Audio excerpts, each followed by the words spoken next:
welcome back to the Watchung Booksellers podcast, where we bring you conversations from our bookstore's vast community of book professionals who talk about what they do for the love of books. Thanks for joining us. I'm Marnie, and I'm here with my co-producer, Kathryn. Hey, Kathryn. Hey, Marnie. And today we're talking about librarians who write. That's right. We've got Laura Sims, who we've had on the show before to talk about her thriller, How Can I Help You? And she's talking today with Carrie Sullivan, who created the Jersey Collective and is the editor of the New Jersey Fan Club. And both of these talented women also happen to be librarians. So we thought it would be fun to get their professional point of view on writing and reading books. And listeners, the podcast is going to take a short break towards the end of May into June.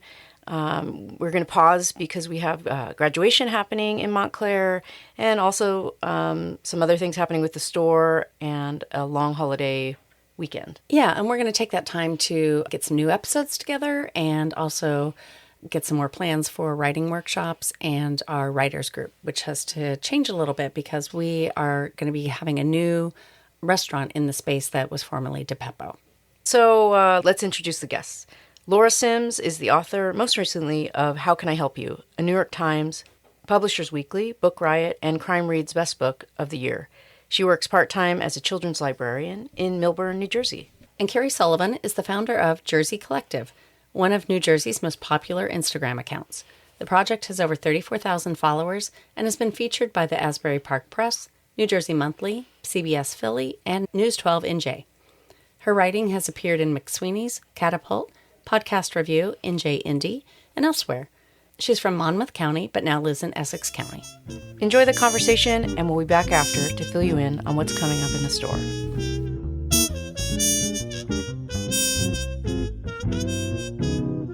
Hi, Carrie. Hi, Laura. Nice to meet you. It's so nice to meet you. Yeah, you too. I've been aware of your book and your project for a long time, but it's great to meet you in person. Nice. Thank you. Yeah, I've read both your novels. Oh, nice. Thank you. That's great. I want to know how you first came to Watchung Booksellers. Yeah, maybe about almost 10 years ago now, I started dating my boyfriend who lived in Montclair at the time. So we would come here, obviously, I'm going to look for the bookstores wherever I go. So yes. We would come here. And then when my book came out in 2022, I was lucky enough to get to do an event here with some of my books in anthology. So some of my contributors came and we had a really nice event in the other store, the first store. So right. It was really nice. Oh, How about great. you? Well, I moved here in 2018 to the area. I moved to South Orange and same thing, looking for the independent bookstores, heard great things about Watchung, came here. It's like, the quintessential indie bookstore. It's so cute and has such a great selection. And I clearly still vividly remember coming here during COVID to pick books up. That was like, that moment. It was just one of those moments during the pandemic that I remember, like this kind of joy of, kind of a sad joy. Right. But yeah, if you're going somewhere, this is a nice place to go. Yeah, going somewhere and getting to pick up books. So, yeah. Wow. And we're both librarians. We're both librarians and we're both writers. It's crazy. There's a few of us out there. I know. Are. There was an article, I feel like not too long ago, that I saw Maisie Card was in. She is also a New Jersey librarian author, but I can think of I know Kristen Arnett was a librarian. Yeah. She's a novelist, and I'm sure there's others I'm not thinking of. Yeah, there's big famous names like Madeline L'Engle and I don't think I knew that. Yeah, Audre Lorde. There's a group of us. And how did you get into being a librarian? So for me, it was a little roundabout. Obviously, I was always a kid who liked books and liked reading and liked writing. And so it probably was like a very natural thing I should have pursued from the beginning, but I didn't. My undergrad was in film. And I worked as a photographer for a little while, but I went to Drexel University and they have this co-op program. So you have to do an internship or a job for 6 months as part of your degree. So I did mine at the Metropolitan Museum of Art, working with the Department of Photographs in their archives department. So I was handling the street photographer Deanne Arbus. I was handling her negatives. And I was like, this is cool. How do you get this job? Like, what do you have to do this? And the person supervising me had her MLIS. So she was telling me about library school and being an archivist. And I was like, well, I really like history. I'd worked my first job as a teenager was at like a living history farm. So I was like, this was all stuff I really liked. And I was like, that would be cool. Like, this would be kind of an interesting thing to pursue. So I took a year off after college, and then I went to library school at Rutgers. And I did it in like the shortest amount of time you can do it. Like, I moved there and just kind of like blew through it. But it's kind of crazy. I think about it now. I hadn't actually really worked in a library. Like, I'd had the archives experience, but I hadn't worked in a public library until after I graduated, or like right before I graduated library school. Yeah. Which I don't know if I'd recommend that to people necessarily. I hadn't either. And I was surrounded cool. by classmates who were of like 10, 15, Same. 20 years younger than I was. And they were all working in libraries. Yeah, I think mine was the opposite. Some of them were older than me, but they also all were working. Like, pretty much everybody had a library job, whether if it was on campus or elsewhere. And I was kind of just like, I don't know, I had this internship and I liked it, and I think this is what I want to do. Yeah. So here we are. Did you think about being an archivist? I did, but then I kind of realized part of why I didn't really want to pursue working in film was because of how unstable a career that can be, and how you don't know maybe what your next job's going to be. And then I kind of realized that a lot of archives jobs are the same. Like, a lot of them are funded by grants. You're kind of working to put yourself out of a job in a way, because you're processing collections, and then once they're processed, sometimes they don't need you anymore. So I was kind of like, oh, maybe this isn't like the stable thing that I kind of thought it was. And I got a part-time job working as a reference librarian, and I hadn't done that before. And at the same time, I got a part-time job working in children's. So I was doing these two very different public library jobs at the same time. And I was like, actually, I think I really like this. Like, I probably should have known that before I decided to get a graduate degree in it, but like, I really enjoyed working with the public and just the different stuff you get to do every day. And and then I've been doing that for over a decade now. So wow. And are you still doing reference and children's? No, I don't do children's. I do all the adult programming at my library. So I'm a programming and outreach librarian. So I do all the adult calendar. I get to plan all the fun events. I get to have, we do music and lectures and fitness classes and have authors come in. And so I get to coordinate all of that. And it's really, really cool. That's great. Yeah. That's wonderful. So what about you? I came to it much later than you did. I had been an adjunct instructor at various colleges for many years while I was writing. And, it got to the point where I realized I really need to do something that's a little more stable. And at the time I was writing poetry, so, I was not making any money from that. And so I had always, I loved libraries, grew up in a library in my town where I lived, basically. And so it was a natural kind of next thing for me. And so I went to Queens College, and it took me 4 years, but I finished in 2020. Nice. And then I started working in my local library as a reference librarian. Oh, cool. And really loved it. Loved working with the public, and I was doing some programming too. And it was just like a great fit for me. And now I'm working in children's, and I really enjoy that. So that's cool. Yeah. Yeah, so it sounds like you've had a pretty well-rounded library experience too. Yes. Gotten to do a couple of different things. Definitely. Yeah. And do you feel like it's a good fit for writers? Kind of. I mean, I feel like people are like, oh, you're surrounded by books all day. And I'm like, yeah, but I'm not. Like, we do have, where I work now, we do each have our own like collection area that we buy for. So like, I do order books in certain subjects. But most of my job now is dealing with like vendors and presenters and people who come to programs and coordinating all that and setting up folding tables. It's like, I am surrounded by books, but especially now, like, my job's not as like book centric as some of the other library jobs I've had in the past. Yeah. But yeah, I mean, I think there is something inspiring about like being in that space all day and seeing people engaging with books. And if you have a thought in your head of like, oh, I want to read about this thing, it's like you can just go walk over and get it, which is pretty cool. Yes. Oh God, I have such a stack of books always because I can get whatever I want. Right. As soon as the new books come in, I a Post-it note on it, and they land in my mailbox before anybody else gets them. So yeah, it's a perk. I feel like it also gives you kind of an insider view of the publishing industry. Yeah, definitely. So that's been kind of a nice education for me, and like realizing how important the trade reviews are, and how they function, and yeah, just like seeing all of the books that come in and how they're presented. It can be really helpful, I feel like, career-wise. Yeah.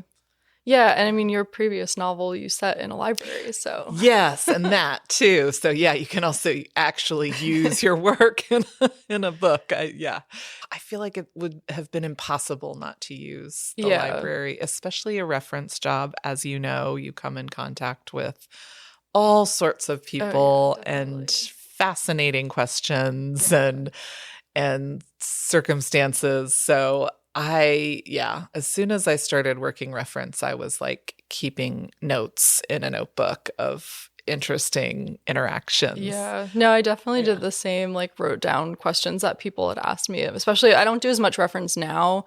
I have like one main shift a week now because I'm mostly busy with programming, but then I also kind of fill in as needed. So, but my previous job, I did reference all day, every day. Like we had like almost no off desk time. So it was like a lot, like very heavy reference, like just all day answering questions. It was a really busy library. So like it was just constant stream of stuff. And you must have gotten some great material. Yeah. I mean, people like don't believe me, some of the stories that I told. Like one day someone brought a crock pot into the library and like plugged it in, and we were all sitting there and we're like, it smells like food, and we're like, where's that coming from? And then we're walking around and I just saw this person sitting there with a crock pot, and I was like, you can't really do that. Like you can't. I was just like, how do I even say this? Like this is a sentence I never thought I'd have to say.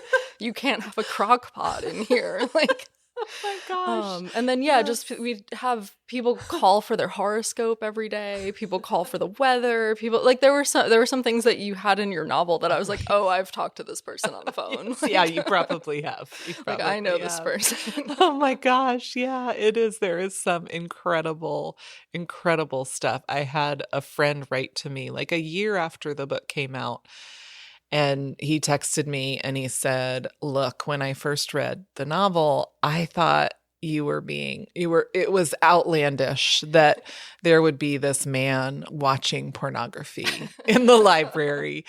And he included a photograph. He's like, I'm at my branch library now, and here is a guy watching porn. I was like, yes, this happens everywhere. Yeah. Everywhere. Yeah. There was some branch I had to cover at years ago where that was like an almost daily occurrence. It was something about that location. This is where people decided they wanted to do that. Like, that's a very common thing. Yeah. But yeah, people don't think it's true. No, they don't think it's true. Everyone's like, your job is amazing. Yeah, it was really funny. But yeah, no, people are, I'm sure you get this too. People are always like, oh, your job must be so peaceful. It must be so relaxing. It's like, well, it's a lot of customer service. Like, if you think a customer service job is relaxing, then yeah, I guess. Right. Yeah. Yeah, it's customer service. It's almost social service, because a lot of people come who have nowhere else to go, which is a great thing. But it's also like, you're going to have people plugging crock pots in. Right. And, yeah, it's intense. It's definitely not what I imagined, Yeah, I don't think our school really, I don't think they really teach us this practical stuff at all. They do not. There was no course on, the actual, like, what it is like to work in a public library day to day. I think I noticed at some point a lot of my classmates who had been working in libraries were like frustrated and kind of annoyed with some of the work we were doing, and I wasn't really understanding it. And then when I started working in libraries, I was like, oh, I get why they were like, why do I have to do this? Yeah. Because a lot of, the like human information behavior theory and stuff like that is just like, I need to know, what do I do when the roof's leaking? Like that's like what our job's actually like. Yeah, exactly. You need a practical course in there. Like, how do you save books from a flood? Because that's a thing we've had to deal with. Like, the roof is leaking in the book. Like, we have to go get the tarps and throw them over. It's like, that's like, they don't teach you anything about how to do that in library school. They really don't. Practical they really steps. Don't. I know. Yeah. Someone asked me this question recently. I thought it was a good question at an event I was doing, which was, how do you think that your job as a librarian like kind of feeds, like do you think that like helps you with your writing? And then like kind of the reverse of that question too. Yeah, it really does. I work part-time, which is part of it for me. Part of it is just having the part-time schedule where 2 days a week I am public facing and doing customer service and, very like outwardly oriented. And then 2 to 3 days a week I'm sitting at my desk alone. And for me, that has become a really necessary just work-life balance of like, I have just written before. Like I have had times in my life where I was just writing and it wasn't working. And I've found that I am much happier when there is some back and forth. And because it makes me appreciate the job when I'm writing and then vice versa. So that has been really, really important for me. And yeah, just being surrounded by books and like seeing what's out there and being able to stay up with the newest books and also to like read the trade magazines and order books and kind of, help control the collection. All of that I think has been really important in my writing life.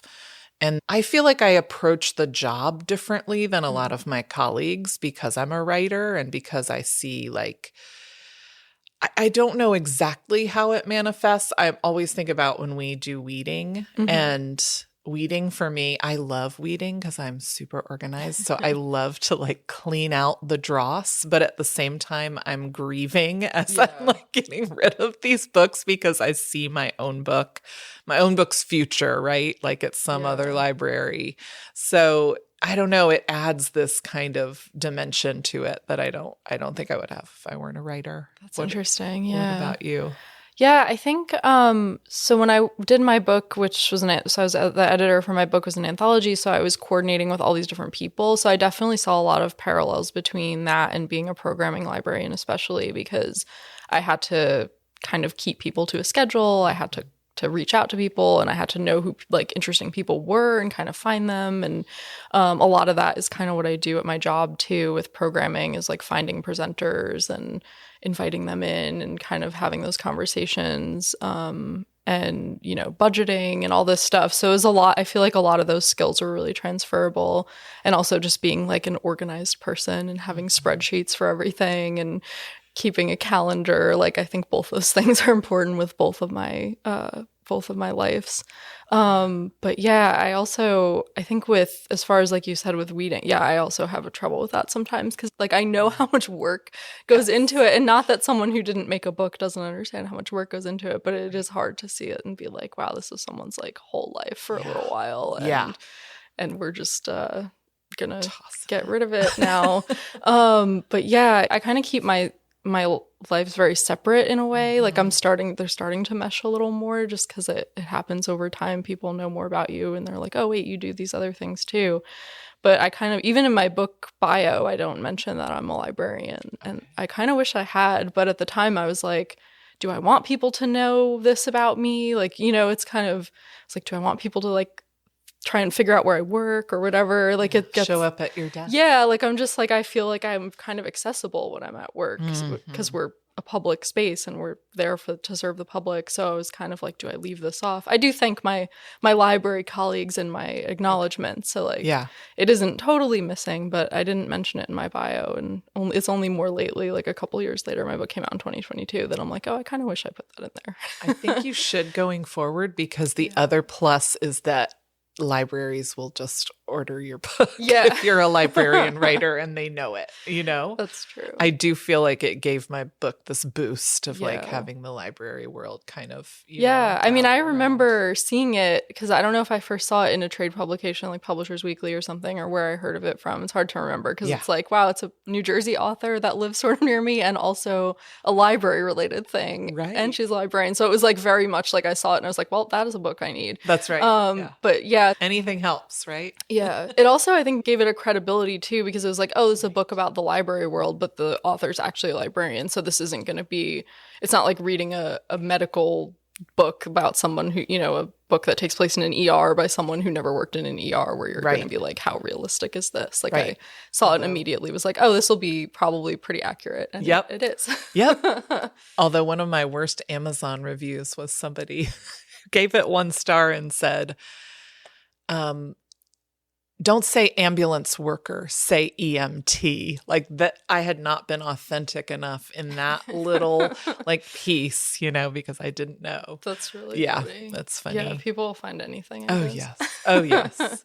So I know you edited the anthology. You also publish other works as well, right? It's been a little while, but I like writing personal essays, and I have written some like features of like New Jersey businesses for some like local publications and stuff like that. But yeah, it's been a little while since I've written anything new like that. But yeah, I also run a project called Jersey Collective, which is it started as an Instagram account in 2014, but I was actually in library school when I started this project because I had come from doing film and photography and like kind of working with a lot of people on creative projects. Like I was in like the Lit Mag in college and things like that. And I kind of missed, like, not that library school, you don't do creative things, but it was a very different school experience for me compared to like film school, where I got to just kind of like go make fun stuff that I wanted to do and write it myself. So I kind of wanted to do some kind of project that would keep me creative and keep me in touch with creative people. And so I started this Instagram account where different people could do takeovers every week. So it was like, every week was a new person. You got to see New Jersey through their perspective. You got to learn about like new places to go or whatever. And we did that for almost 10 years. That was kind of the main focus of the project. And I did other stuff too with it, like had gallery shows and did meetups and workshops, and always just kind of used it as my vehicle for any kind of like, if I could find a way to make something I wanted to do New Jersey related, then it could be under that umbrella. But now I kind of stopped the takeovers just because it got to be kind of a lot to manage. Like it turned into like tech support, which I do a lot at my job too. So I'm kind of just like, I'm tired of helping people with the computer all day. So I was like, I need to change this up a little bit. So now I kind of work with artists to like produce different products. Like my boyfriend's an illustrator and an artist. So we did a New Jersey themed Go Fish card game together that we published last year. And I'm working with another artist right now to make another product. And so we're kind of just like putting these like New Jersey things out into the world. But yeah, so that's kind of what else I do outside of being a librarian. And where does the passion for getting the New Jersey message out there? I mean, I fully support it, but where does it come from? Yeah, I don't know. I mean, I was born here. I've lived here most of my life except for college, which I went to Philly, so that's not that far. I didn't even go that far.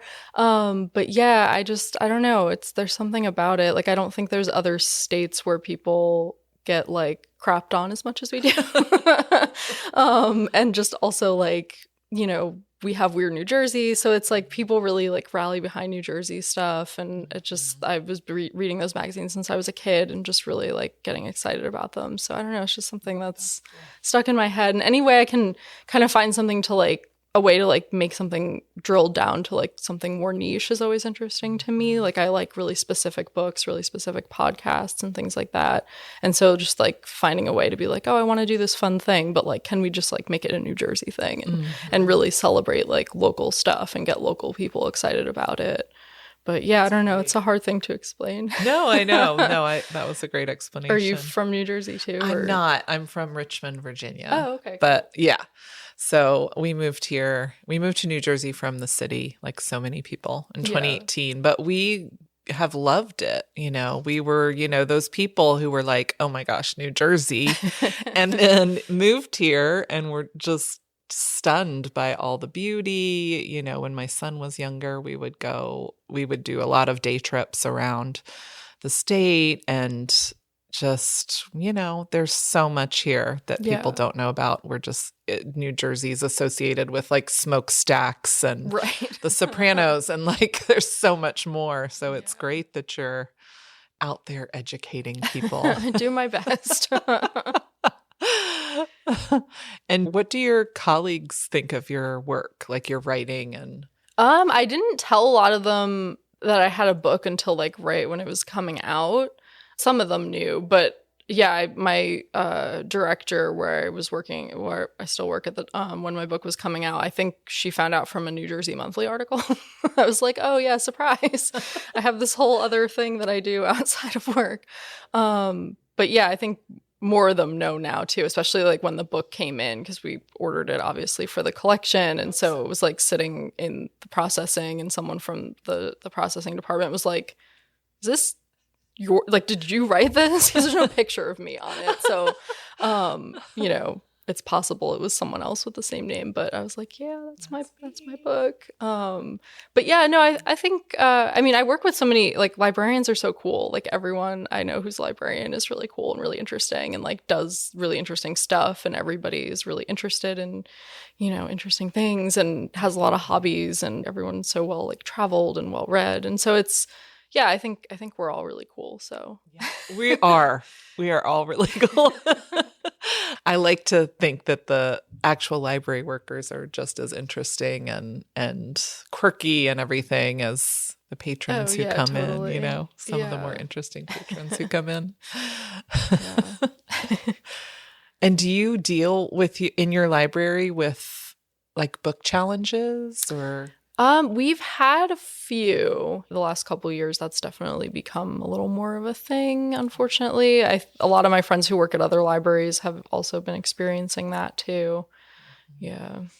Yeah, we haven't too much. I don't really know. I've only been at my current library for about a year. Okay. So definitely in that time in the children's room, nothing. But we have a pretty progressive population. Yeah. And same in South Orange. So there's certainly people who will come, and I have had someone come up to the reference desk and say, why do we have so many copies of this book that's kind of a social justice book? And have to direct them to my manager. But we don't get a lot of challenges, but it is like such a fraught time. Yeah, definitely. For many places, but for libraries. Yeah. Yeah.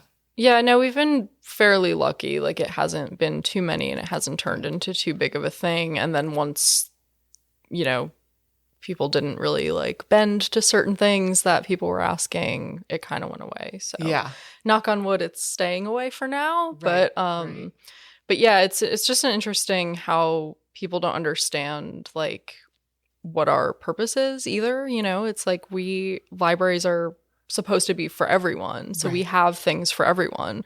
There's plenty of books in the collection that people on various sides of issues would have a problem with. But I think that's what a library should do. Exactly. You should have, as long as it's not a science book that's full of fake information, you know what I mean? Pretending to be a science book, or like something that's just blatant misinformation. I think there's a difference between like misinformation and just like something you don't agree with. Right. And I don't think we should have misinformation, but I think if there's a book that someone doesn't agree with, it's a public library at the end of the day. Exactly. And while we don't have challenges, we do have parents or people who've said like, oh, why do you have this obscene book? Not obscene, but why do you have this? And it's like, well, you don't have to check it out. Right. You can monitor for your kids. Yeah. That's the thing I always think too, is there's been people who've kind of come in with this like parents' rights kind of mindset. And I'm like, well, I don't want to take away your right to parent your kid. Right. Like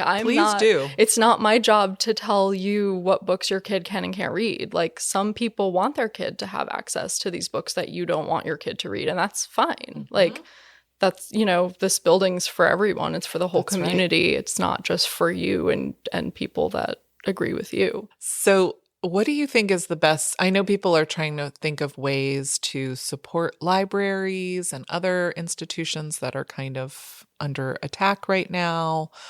What do you think are the best ways for people to support libraries? Yeah, that's a good question. I think one thing people really should do in their communities is pay attention to like the board meetings and read the minutes, because those are all public information, and sometimes even like the recordings of the meetings go up.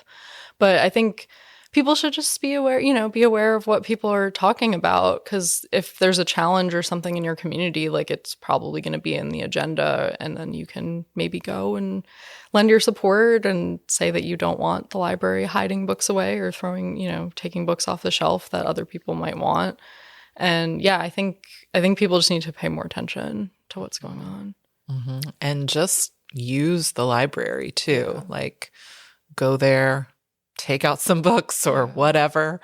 Just make sure it's known how useful of a community center the library is. Like all that data, we have statistics on how many people are coming in and what they're doing. And I keep statistics for all my programs and how many people come to them. And if all of a sudden no one was coming, I think maybe the budget would look a little different and the things we'd be able to do would be, different. So yeah, definitely support the library and just pay attention to what the library has too. Or people are always like, oh, I didn't know you had museum passes. I didn't know you had this. I didn't know you had that. And it's like, yeah, if you looked at the website, you would know. I know. Yeah. With the newsletter we put out, we have a library of things where we, That's cool. Lend knife sharpeners, ukuleles, all kinds of stuff. We're starting to kind of think about some of that stuff at my library, so hopefully soon. But we started a computer where you can digitize your like home videos. If you have like a VHS tape that you've had sitting around for a while, you can come in and make a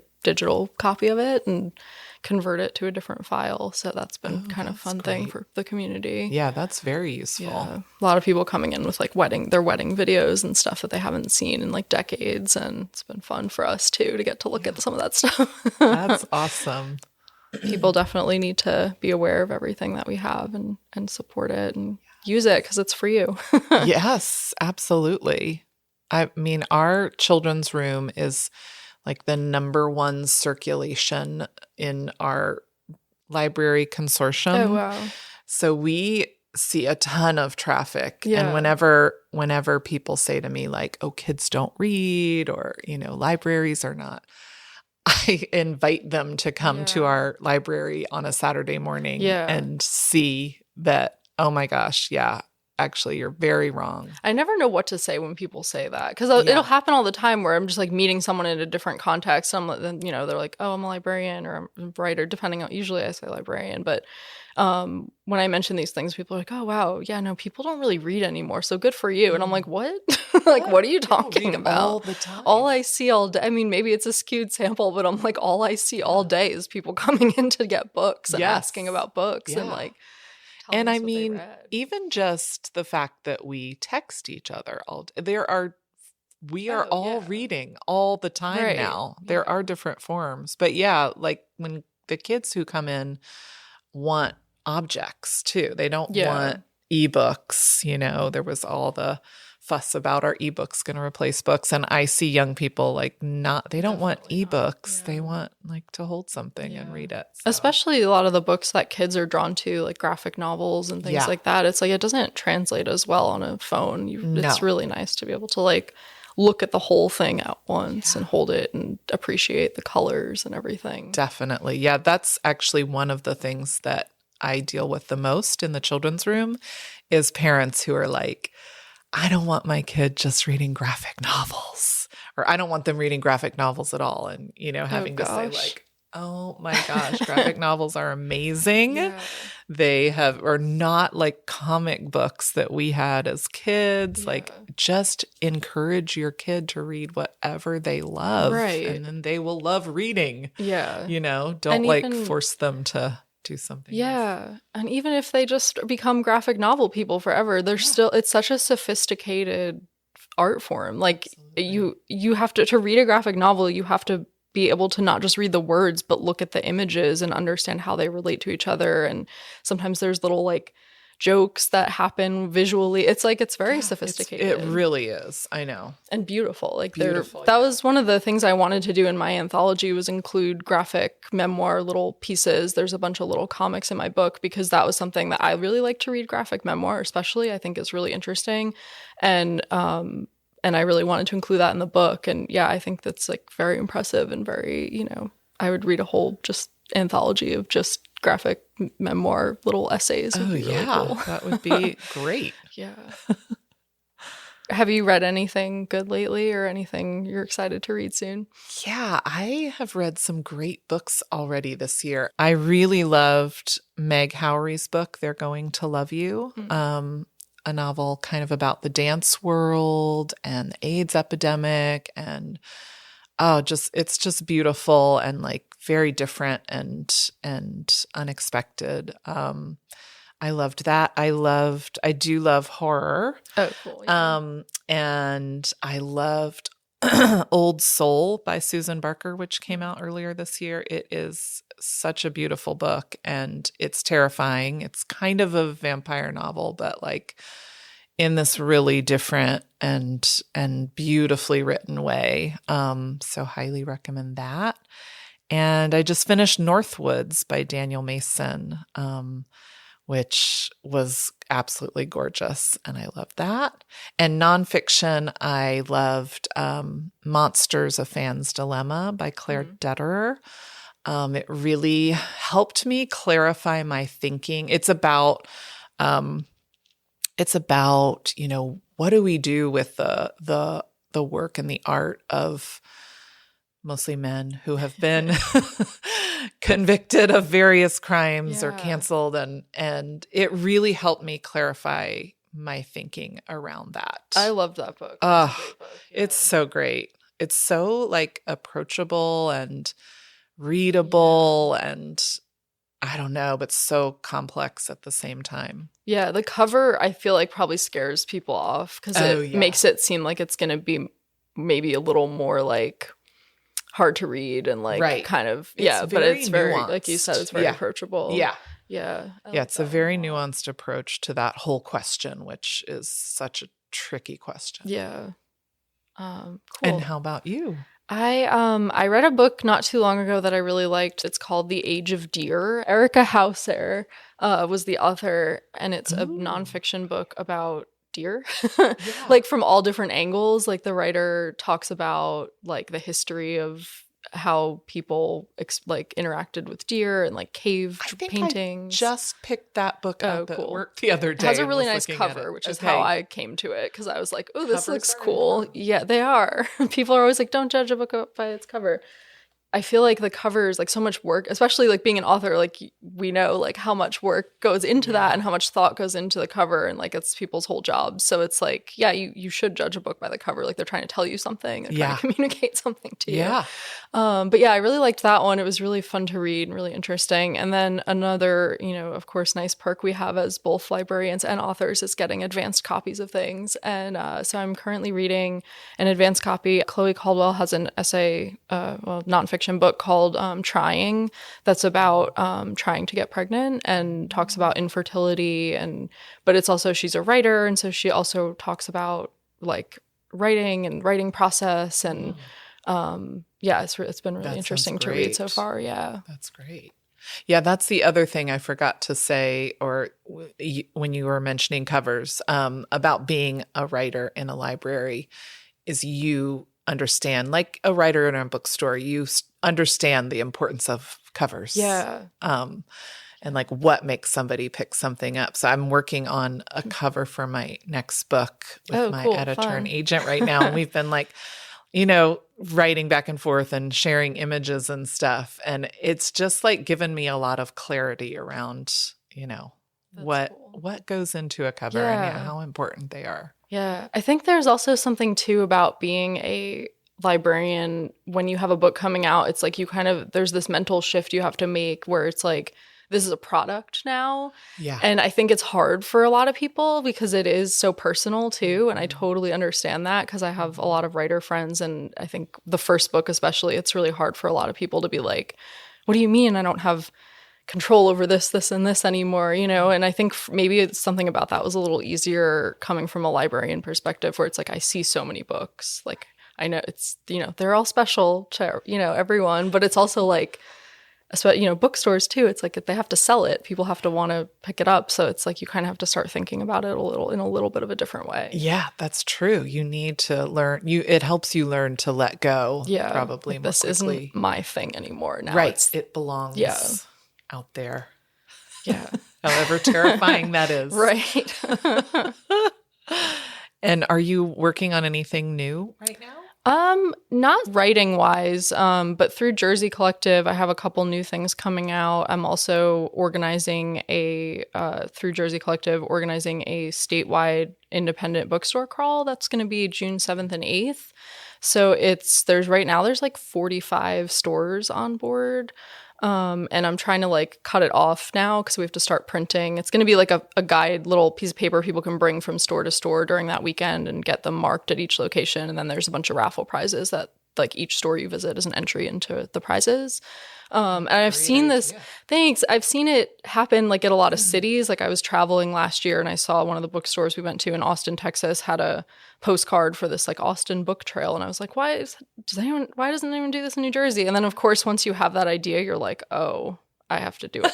like I'm just like now I'm thinking about it and it's like something I really would want to attend. And so I'm like, well, I guess I have to organize this. Well, that's wonderful that you're like that you see something in the world that you want and then you're like, oh, I'm going to do it. It's going to nag at me until I do it. So, that's been great idea. Thank you. Yeah, it's been a lot of my energy lately, of course, as, coordinating with the stores and stuff. But besides that, I've been kind of taking some notes on various things that I don't know if they're going to turn into anything yet or what it's going to be exactly. But I feel like I don't have as much time with my life right now to like sit down and really like write in big chunks. But I try and just like, even if it's just in my phone, like I'm always kind of playing with something. So eventually it'll be something. Yeah. It takes time.